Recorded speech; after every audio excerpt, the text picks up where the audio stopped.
पाऊस पडेल काय शाळेभोवती तळे साचून सुट्टी मिळेल काय भोलानाथ दुपारी आई झोपेल काय लाडू हळूच घेताना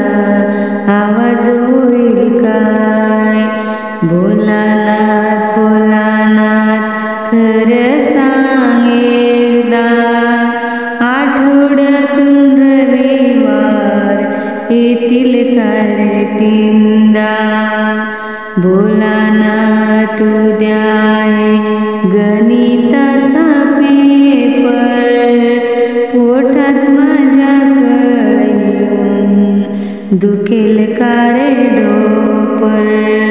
सांग सांग भोलानाथ पाऊस पडेल काय शाळेभोवती तळे साचून सुट्टी मिळेल काय